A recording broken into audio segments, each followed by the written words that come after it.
Well, what is going on, everyone? Welcome back to Kitchen Table TCG. I hope you're having yourself a fantastic day. Today, we're talking about my favorite set, Crucible of War. We're going to take a look at a market update for it. What we do on these market updates is track the last sold listing over the course of eBay, TCG Player, some Facebook, some Discord. We try to track the value of each card as somebody was willing to pay for it over the course of the world, over the course of the years. We've been doing this since like December of 2020. Anyway, we've been doing it for a long time, and it's a great way to kind of see where the market is and where things are going. This does not say, just a little disclaimer, this does not say this is the absolute value of the cards. It's just a snapshot of what somebody was willing to pay for it throughout the history of time, looking at sold listings from public markets. So important to say that, and important to start out there. So we're doing Crucible of War. If you want access to all this stuff as a collection tracker, head on over to patreon.com/KitchenTableTCG. Get access to a collection tracker. It's just a way to track the value of your collection, kind of an estimate of the value of your collection in real time.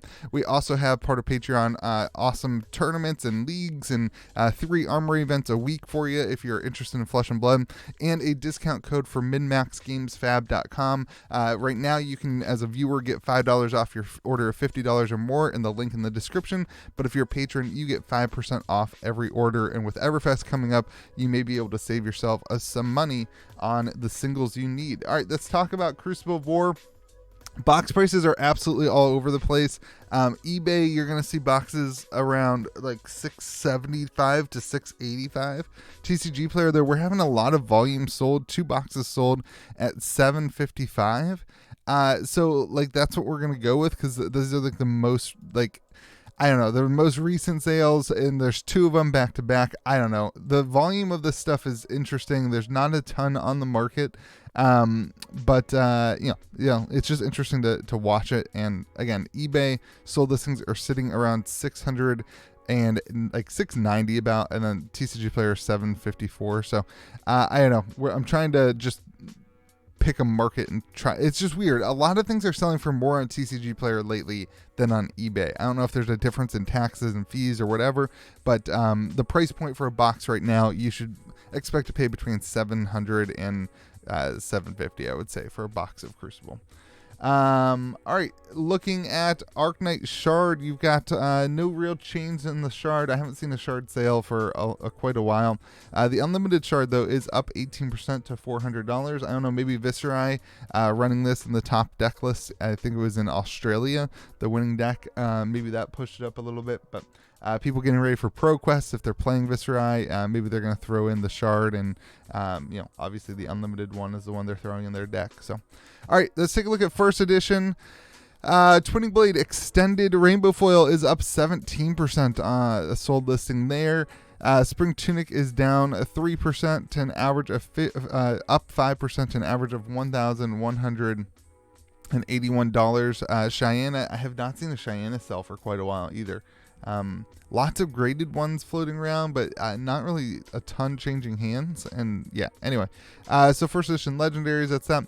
All right, Cold Foil Majestics. This is where the biggest issue for the EV is going to come in today. There was a seller on eBay who sold a ton of cards. If you're interested in the market price for cards, look up this seller on eBay. They sold it's Skyotic 7. If you just search any card sold listing, you can pretty much find it. But they sold quite a few Cold Foil Majestics this week on auction, and these are where the prices kind of lined up. You had a Skullhorn for $290, Crater Fist for $430, Breeze Rider Boots for $280, Courage of Bladehold for $561, Gambler's Gloves for $405. You had a Visiertronic for $393, a Metacarpus Node for $416, and a Blood Sheath for $510. So updated prices there for that. It's kind of nice to have updated prices, honestly, for a lot of these in the cold foil version. Gambler's Gloves went up. Everything else dropped down as a result of those sold listings. Again, that doesn't mean that this is necessarily what you should value it at. You should value your cards whatever you value it at, but these are tracking the sold listings on the marketplace, the most recent sold listings. So that is that stuff. Anyway, down 15% to an average price of $408 per card, which is still incredibly good for a game that's been out for 2 years. So, all right, cold foil rares also down 7%. There's a few of these that sold as well. Average price there $132 per card. Sledge of Valheim, super interesting. I've heard some people talking about the new Bravo build and running Sledge of Valheim over whatever Bravo usually runs Anothos.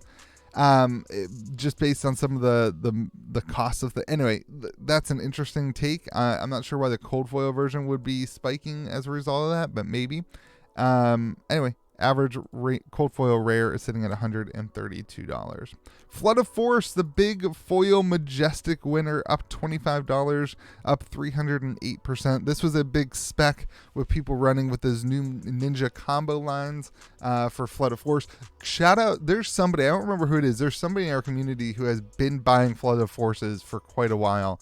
I'm sure that they're feeling good about that. That's always been like the lowest valued card on Crucible. Now it's not in the top 10 for the rainbow foils yet, but it did see significant value change, up $25 to $34.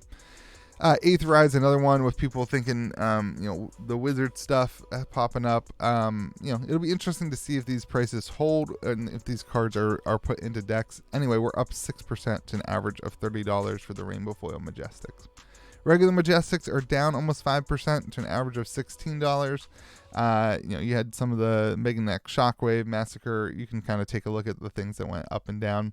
Courage of Bladehold's down a little bit. Skullhorn, Spoils of War is up. Spoils of War being up doesn't surprise me, with people probably building Kasai builds right now with the new Kasai card, the specialization. Rainbow foil rares are up to $5.24. Rockside Trap Cash In, of course, is up with the new money stuff. Benji is up. People excited about the Benji specialization, so they're buying the rainbow foil of Benji. This used to be a $65 card. It's super interesting to see that kind of stuff happen. But lots of things going up. Marvin Sky is our favorite card from the rare side of WTR of Crew, is down 11% to $7.50. All right, rainbow foil commons. You've got a lot of the ranger stuff going up. Some of the ninja stuff, Salt the Wound, and then Hit and Run, another kind of Kasai card that's played quite a bit. All those are going up. Anyway, just about 1%. All right, let's take a look at the EV. The EV is down as a result of the majestic cold foils being down. There's a lot of movement upwards. You got the legendary, the extended art. You've got the rainbow foil commons and rares, and the rainbow foil majestics are all going up. But there's so much weight here on the majestic cold foils because of their value that when they go down 15%, it just kind of affects the overall EV.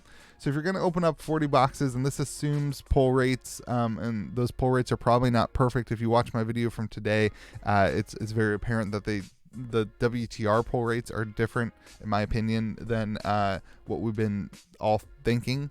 But this is going to assume 1 in 40 boxes has a Arknight Shard. It's going to assume 1 in 40 boxes has the extended art Twinning Blade. It's going to assume 1 in 40 boxes has the Krunic. I think it assumes 1 in 6. It's been a while since we set it up. I think it's 1 in 6 boxes has, maybe it's more than that. Anyway, the Cold Foil Majestic. It kind of assumes the pull rates that we all thought back in December of last year, 2 years ago maybe.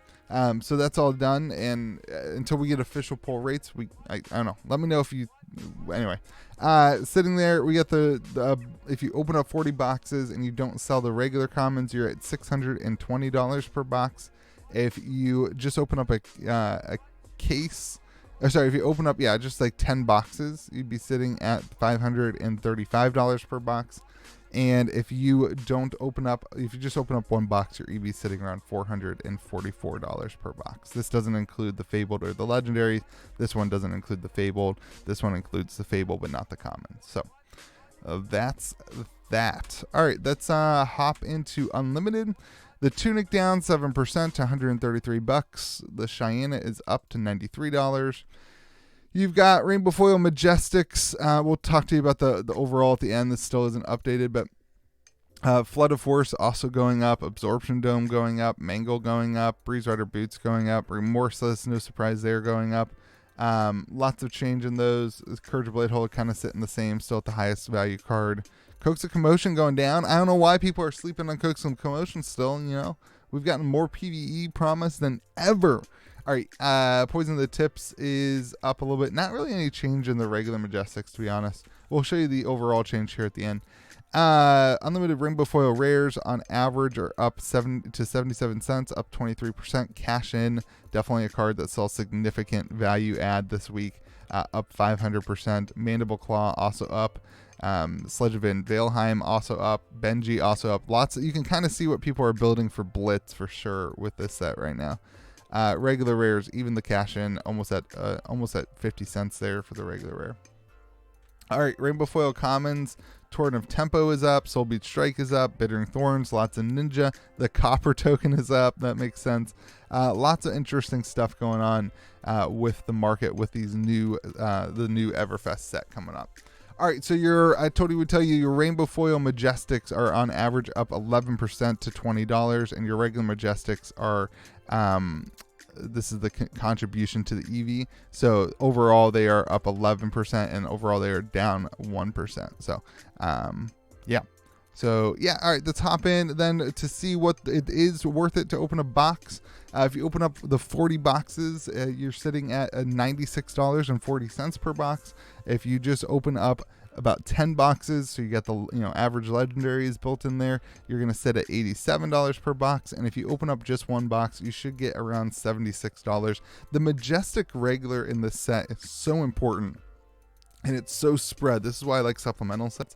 It's so spread out over, the value is spread out over something that you get in almost every box, not this legendary that you get in, get none in a case or 3. It's just all spread out in the same thing. So it's really good. So anyway, that's that. That's I think it's worth it to open up boxes for now, for sure. If you can get them at like, anywhere from 70 to 80 bucks, I think it's worth it to open up boxes if you're looking for something fun to do. If you need singles, I always advise buying the singles. But that being said, if you want access to the collection tracker, head on over to KitchenTableTCG.com, where you can get access to the Patreon and all the Discord server events, as well as the Min-Max Games discount code for 5% off. Hope you guys have a great day. Remember to be kind to the people around you, and we will see you again next video.